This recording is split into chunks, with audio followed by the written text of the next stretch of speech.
Hey everybody, what is up? It's BlueShadowPhoenix here. I'm back, and not dead, for your information. Yeah, my computer kind of went a little bit buggy there. It decided that as soon as it got to 99% on rendering the video, and so I could upload it and everything, and it decided that it wasn't gonna do it. So it was just, okay, I'll quit now. But anyway, I'm back now, and that's kind of what matters. So, I did originally have a video for you on asexuality, but it has been so long since I actually recorded that video, I decided to make a new one instead. But anyway, that's what we're going to be talking about today. I'll be giving you guys an overview and not too much in depth on asexuality because it would kind of be hard to fit all that into one video. But anyway, so here's the thing. I'll give you the description of asexuality first off. The black and white description that you can get practically everywhere when you're trying to learn about asexuality, etc., etc.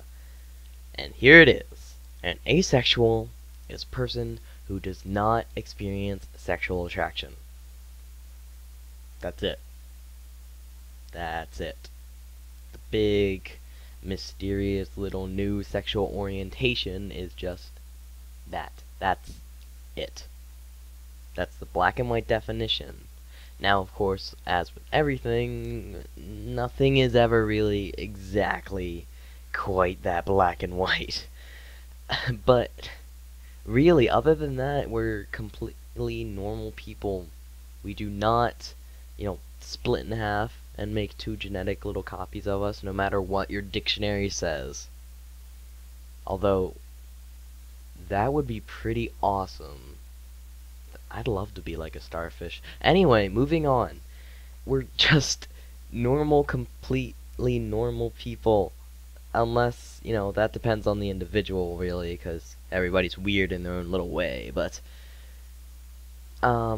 so, there's other stuff which is like demisexual and gray-asexual, that fall into the category of asexuality, but I'll get more into that later. Right now, let's just focus on this. So, there are two main categories of asexuals, and they're repulsed asexuals and indifferent asexuals. Repulsed asexuals are, like, either disgusted, sometimes scared of, or generally just they don't want sex at all. Period. That's it.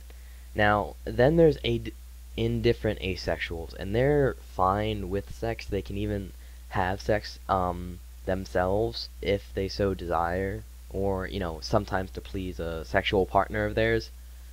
But that's pretty much the two big categories that they fall under. By the way, yes, asexuals do have sex drives. Of course they do. All the bits and pieces are there and functioning. I know that may seem confusing, but I think like the best description that I've heard of it is that it's not really like an official description, but it's generally thought that asexuals technically can have sexual desire and sex drive. It's just not really directed at anything. Asexuals can get turned on and aroused, but it's not really directed at anyone. They don't really feel the need to go out there and have sex at that moment like some people do. Well, I mean, generally, most sexuals would generally jump at the chance. Not saying, of course, that all would. That would be stereotyping. That would be bad. But yes, they can have sex drives. By the way, just because I know how the internet works and I know how the people on the internet work, the question that has been formulating in your mind, and you're probably maybe typing a comment about right now, yes, asexuals can masturbate. And no, it is not some weird obsession thing that some people think, because apparently if you're an asexual, you're either a closet homosexual or you just masturbate a whole lot. That doesn't make sense, but yeah. By the way, if you do know someone who's asexual, or somebody ever tells you, that does not give you the right to, dive into their personal information and ask them questions like if they masturbate, because that's still personal and people still have boundaries. And unless you're like their awesome best friend and you know that they don't mind being asked about that kind of stuff, I would not assume that just because they're asexual means that they have no boundaries on that kind of stuff. Okay? Okay. Moving on. Asexuals can have romantic attractions, which, when you boil it down, is basically the desire to be with someone. It doesn't have to be sexual, although a whole bunch of times it seems in society that sexual attraction and romantic attraction are really intertwined, because it seems like a relationship can't exist without sex. But, so basically every sexual attraction that's out there, there's a romantic attraction version of it. We have heteroromantic, panromantic, homoromantic, biromantic, etc., etc., etc. And it's basically that person being romantically attracted to the opposite, or same, or all, or both, or whatever genders, just the same as it would be sexual attraction. But the only difference is that it's not sexual at all. It's completely romantic. You just want to be in a relationship with that person, get to know and love that person. Yes, asexuals can love. Yes, we are completely normal in absolutely everywhere, in absolutely every way, except from the fact that we don't experience sexual attraction. Yes, yes, yes, all of those things. We still have emotions. Yeah. Alright. Now then, moving on. So, then there is these two, technically, I don't want to say off to the side. Let's just say that they fall into the same category as asexuality, because they both deal with no to low sexual attraction. But they're not like asexuality, because they still have some sexual attraction. Here they are.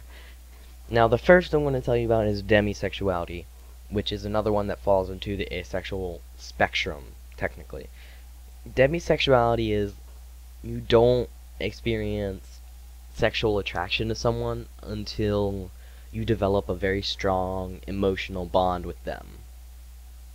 Now, that can be a bit confusing, because, it's really hard to tell for anybody else besides that demisexual what you would describe as that emotional line. But just take it as they feel no sexual attraction to anyone until that they have developed that bond with that person and they feel very close to them. That's pretty much it. That's all there really is into it. And then there's gray-asexuals, which, just like it sounds, the word gray, it's in the middle, technically. That depends on the person as well. But, so gray-asexuality is, the definition is that somebody who only experiences sexual attraction under extremely specific circumstances, or very, very rarely, is basically the definition of it. So, that's really it. It's anything else that kind of falls into the spectrum of low to no sexuality that isn't defined, because it can be under any specific circumstances that they experience sexual attraction, or just very rarely, or randomly, etc., etc. So gray asexuals are in the middle. Demisexuals are attracted to people who they've developed a strong emotional bond with, and asexuals experience no sexual attraction at all. That's pretty much it. Yeah, That's the short summary. And I don't know how many of you are screaming at your computer for me trying to cram so much knowledge into one video, but I hope it's not that many, and I hope that no one's head blew up. But if you did, scream at your computer and possibly throw something at it, I'm not liable for that damage. I'm just throwing that out there. But if you guys wanna, I will be doing a whole bunch more videos on asexuality because I want to raise awareness for it. I myself am a asexual heteromantic. I'm attracted to women romantically, but no sexual attraction at all. So that's where I kind of fit in on the scale. I will be doing, like I said, a whole bunch more videos on asexuality, and if you guys want like a specific topic, maybe something you heard in this video today, just seriously, let me know down in the comments. It would be amazing to see what topics you guys want to discuss, really. Until then, this has been BlueShadowPhoenix. Hit that like button. I look forward to seeing you again. Possibly drop a comment on what you want the next conversation to be. Subscribe, and I will see you guys later.